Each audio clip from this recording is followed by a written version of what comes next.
गुरु पूर्णिमा के इस आज तीसरे दिवस पर,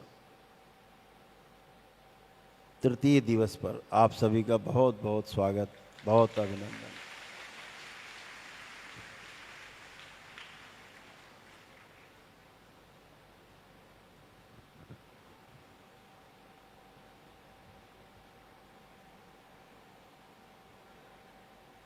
आज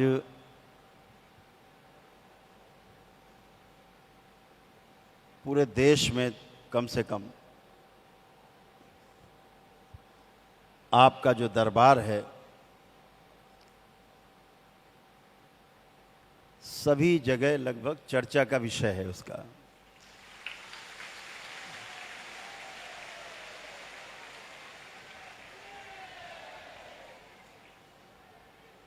चर्चा का विषय क्यों है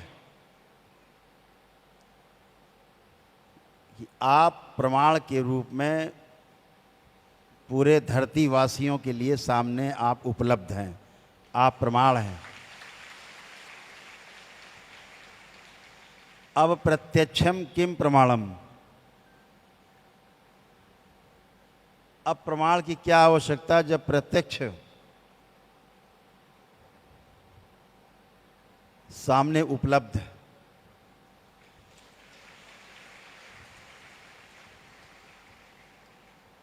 आज देश नहीं, विदेशों में भी बसे बहुत अच्छे अच्छे प्यारे प्यारे जो संत हैं, जिन संतों को सुनने लाखों लोग आते हैं, आज वो भी अपने स्वास्थ्य के लिए दरबार में हाजिरी देते हैं, दस्तखत देते हैं। फोन करते हैं विदेशों से, महाराज जी तबीयत बहुत खराब है, हम थोड़ी देर भी नहीं बैठ पा रहे हैं आसन पे। तो दरबार कहता है 3 बार बोलो ओम नमः शिवाय। दरबार कहता है 3 बार बोलो ओम नमो नारायणाय। उधर से आवाज आती है, महाराज जी हम बिल्कुल ठीक, एकदम स्वस्थ। तो अब दरबार की चर्चा नहीं, केवल लोग आपके दरबार पर पूरा पूरा विश्वास करने लगे।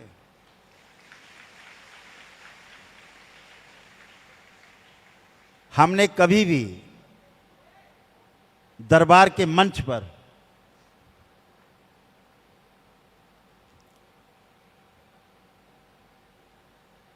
न जुडिशरी के किसी व्यक्ति को, न शासन प्रशासन के किसी बड़े अधिकारी को, ना किसी कभी बड़े नेता को, और ना किसी बड़े धन्ना सेठ को कभी भी अपने मंच पर ऊपर नहीं लाए और ना कैमरे के सामने लाए।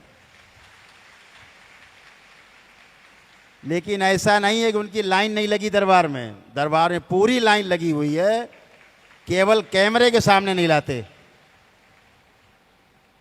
और सब संतुष्ट हैं, सारे संतुष्ट हैं, रोगों से मुक्त हैं, कष्टों से मुक्त हैं। सामने ला करके हम प्रचार नहीं पाना चाहते। आपने देखा होगा तमाम दरबार में, ऐसे देश में दरबार हैं, एक छोटा सा अधिकारी पहुंच जाए तो उसका इतना वर्णन हो जाएगा दरबार में मंच पे, या फला अधिकारी आज यहाँ पर आए, फला नेता आज यहाँ आया है, तो दुनिया जान जाए नेता अधिकारी आए मतलब सही आदमी पहुँचा है। नेता बड़ा, अधिकारी बड़ा, या कुछ भी बड़ा पहुँच जाए तो पैमाना मान लिया गया कि बड़े समझदार लोग पहुँच गए, तो चलो फिर हम भी चलते हैं। ऐसा बिल्कुल नहीं है। हमने हमेशा इस मर्यादा का ध्यान रखा। दरबार प्रमाणों पर चलता है। ऐसे लोगों को मंच पे लोगों को दर्शन करा के लोगों को गुमराह करने से दरबार नहीं चलता, ज़्यादा दिन नहीं चलते। दरबार प्रमाणों के आधार पर चलता है, दरबार अनुभव के आधार पर चलता है। दरबार विश्वसनीयता, विश्वास के आधार पर चलता है। आज आपके अंदर जो आस्था, जो अविश्वास, जो श्रद्धा है, कूट कूट के भरी है। आप लाखों लोग जो दरबार से जुड़े हुए हो, यहाँ जगह नहीं है, आप इतना सब यहाँ भरा हुआ है, ऐसे अंदर बाबा का दरबार भरा हुआ है, ऐसे अंदर शिव शक्ति दरबार भरा है, ऐसे ही माँ का दरबार भी भरा हुआ है। जैसे आप यहाँ ठसा ठस भरे हुए हो, चिपक चिपक के बैठे, अभी कुर्सी डाल दें तो इससे 10 गुना बड़ा हाल चाहिए, तब आप आ पाओगे। तो क्या होता है, इस देश के लोग बहुत भोले भाले, दरबारों को समझने में, सरकारों को समझने में अभी 75 साल हो गए, नहीं समझ पाए ठीक से नेताओं को। कभी इसको वोट देते हैं तो कभी उसको वोट देते हैं, कि इसको वोट दिया, कभी इसको जिताया, कभी उसको हराया। अभी समझ नहीं पाए नेताओं को, दरबारों को कहाँ से समझ पाओगे इतना जल्दी? टाइम लगता है, लेकिन जिस दिन देश की जनता समझ जाती है, उस दिन उखाड़ के फेंक देती है, जो सत्य होता है उसका दामन थाम लेती है। इस देश की जनता बड़ी होशियार है। तो समय उनका आया जो लोगों को बरगलाते हैं, लोगों को बहलाते हैं, आपकी आस्था के साथ खिलवाड़ करते हैं। इनसे बचना है और ध्यान रखना है, कभी किसी की आस्था, विश्वास से, श्रद्धा से खिलवाड़ नहीं करना है। ये आपको संकल्प कराया गया, इस बात का ध्यान रखना।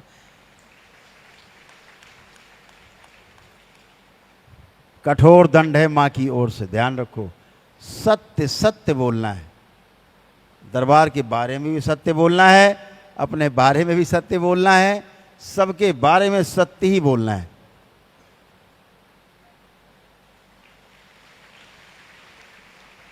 झूठ बोल के ज़्यादा दिन नहीं चलता। और आपको पता है ये दरबार झूठ को खड़े खड़े पकड़ लेता है सेकंड में। तो झूठ बोलने का उपाय है नहीं। अपेक्षा दरबार यही करता है कि बाबा माँ के जो शिष्य हैं वो भी झूठ ना बोलें।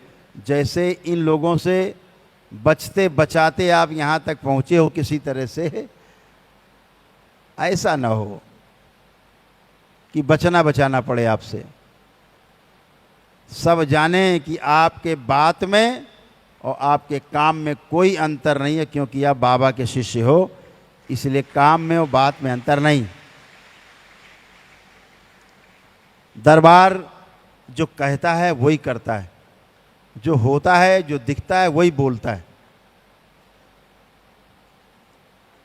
आपके अंदर इतनी गहरे में आस्था, विश्वास और श्रद्धा भरी हुई है, इतनी आस्था, विश्वास, श्रद्धा मैंने किसी दरबार में, किन्हीं के शिष्यों में नहीं देखी आज तक, बिल्कुल नहीं देखी। और छोड़ो, जितने संत साधु समाज के लोग ऊपर आते हैं दरबार के मंच पर, वो भी कहते हैं कि हमने ऐसे दरबार के शिष्य, बाबा के शिष्य धरती पे नहीं देखे, बहुत जगह घूमे।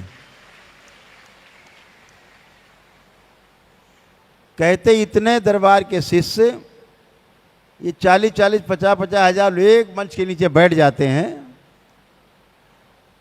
और ये पेशाब करने भी नहीं जाते, पानी पीने भी नहीं जाते, 4-4, 6-6 घंटे बैठे रहते। ये कैसे होता है?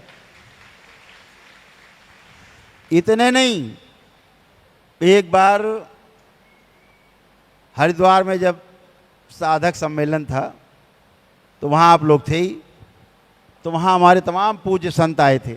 उनमें तमाम वृद्ध हमारे संत थे, जो पूज्य संत थे, उनमें वृद्ध भी थे, जिनको आधे आधे घंटे में उठ के पानी पीना, पेशाब करने की आदत थी। आपने देखा होगा मंच पे लगभग वो 3 घंटे बैठे रहे, एक भी हमारा पूज्य संत उठ के पेशाब करने नहीं गया और पानी दनादन पीते रहे। बाद में हमसे कहा, अगले दिन 2-4 दिन बाद जो मिलते गए, बोले आपके दरबार के शिष्यों में देखा हमने, वो तो कोई जाता नहीं उठ के पानी पीने, पेशाब करने, हम लोगों का पानी पेशाब बंद हो गया।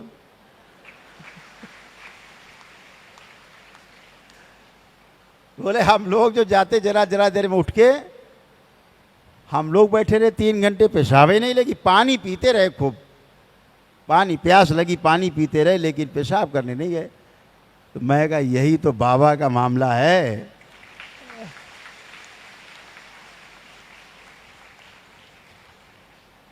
यही तो दृढ़ इच्छा शक्ति है। एक दिन यहाँ दरबार में मैंने कहा था कि भाई कुछ लोगों को कष्ट हो रहा, उठ के टहल लो।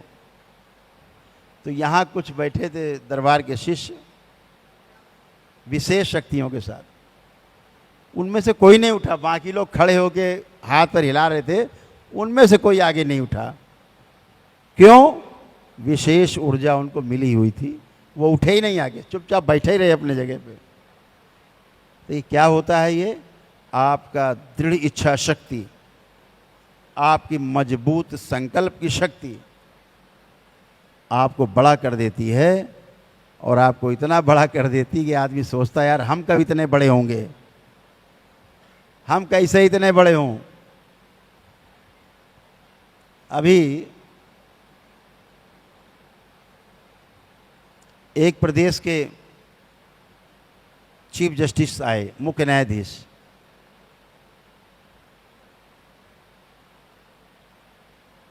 तो दरबार के जो बच्चे हमारे साथ रहते, वो रहे 2 दिन हमारे साथ, मठ में रहे, मिश्री मठ में। उनका एक ही मामला, एक ही सवाल था। हमसे कहा गुरुजी हम इनके जैसे कब बनेंगे, बच्चों जैसे, जैसे ये बच्चे हैं ऐसा हम कब बनेंगे। उन्होंने बैठ के ध्यान साधना की, हमने कराया। अब वो ध्यान साधना ही करते रह गए। फिर उन्होंने कहा कि हम इन बच्चों जैसे कब बनेंगे, ये बच्चे इतने बड़े साधक हैं। बोले हमें आश्चर्य होता है। तो हमने कहा जब रिटायर हो जाना तब आना, उसके बाद बच्चे जैसे बन जाओगे। आज भी उनसे बात होती, खूब ध्यान साधना कर रहे हैं दरबार की, वो दबा के कर रहे हैं, खूब आनंद में हैं। तो ध्यान साधना अल्टीमेट है, ध्यान साधना अपरिहार्य है, अनिवार्य है। इन 84 लाख योनियों के जन्म मरण के बंधन से मुक्त होने के लिए, इस जीवन यात्रा में जिसमें आप शरीर के साथ यात्रा कर रहे हैं, इस जीवन यात्रा में भी आपको तमाम शारीरिक, मानसिक और आध्यात्मिक कष्टों से मुक्ति के लिए, तमाम पारिवारिक, सामाजिक और आर्थिक संकटों से मुक्ति के लिए ध्यान साधना, प्रार्थना, संकल्प बहुत जरूरी है। तो आप जैसे कर रहे हैं वैसे अच्छे से करते रहें। कम कर रहे हैं तो और दबा के करिए, खूब करिए, जम के, जितना कर सकते हो। ध्यान साधना का समय मिले खूब जम के करिए। जितनी ध्यान साधना करते जाएंगे उतना ऊर्जा आपके पास इकट्ठी होती जाएगी। तो आज उसी ध्यान साधना को हम लोग करने के लिए तैयार हैं। सबसे पहले वह लोग कहाँ बैठे हैं जो प्रथम चरण में आ जाएं, तंत्र क्रिया योग के प्रथम चरण में। बहुत सुंदर। तो आप लोग एक छोटा सा संकल्प कर लो, उसके बाद आप इन्हीं जैसे हो जाओ, तो फिर आगे बढ़ते हैं।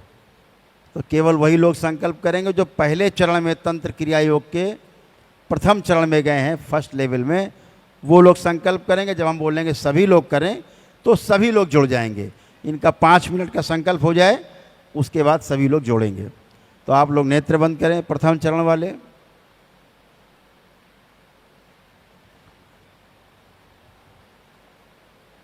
भगवान भोलेनाथ को अपने हृदय में धारण करें। माता कामाख्या को प्रणाम करें। परम पूजनी बाबा जी को प्रणाम करते हुए गुरु माता जी को प्रणाम करें। और दरबार में प्रतिष्ठित मेरी माँ महाकाली को प्रणाम करें।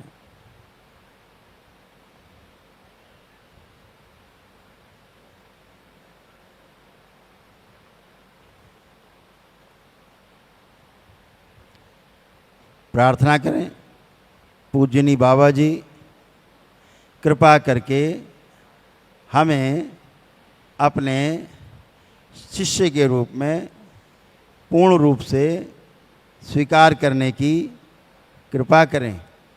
अब हम मंत्र दीक्षा से तंत्र क्रिया योग की दीक्षा में शामिल हो चुके हैं। हम दरबार के नियमानुसार तंत्र क्रिया योग की दीक्षा में शामिल रहकर दरबार के आपके अनुसार चलेंगे। हम संकल्प करते हैं कि हमको उपलब्ध होने वाली शक्तियाँ और मेरे तप से उत्पन्न होने वाली शक्तियाँ, इनका कभी दुरुपयोग नहीं करेंगे। हमेशा लोक कल्याण के लिए, मानव कल्याण के लिए, विश्व कल्याण के लिए कार्य करने का हम संकल्प लेते हैं। यदि हम कभी मार्ग से भटकें तो कृपा करके हमें हर वह कठोर दंड स्वीकार है जिससे हम पुनः से सतमार्ग पर वापस लौट सकें और दरबार द्वारा बताए गए, दिखाए गए रास्ते पर चल सकें। हम अपना, अपने परिवार का, समाज का, पूरी सृष्टि का, पूरे ब्रह्मांड में कण कण का उपकार चुकाने के लिए तैयार हैं। हम चाहते हैं कि आप हमारा हाथ जीवन में कभी न छोड़ें।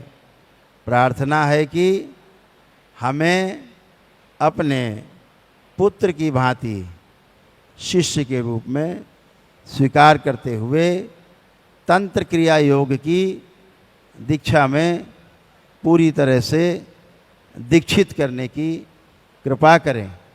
हम आपके सदैव ही ऋणी रहेंगे। नेत्र बंद रखेंगे। ओम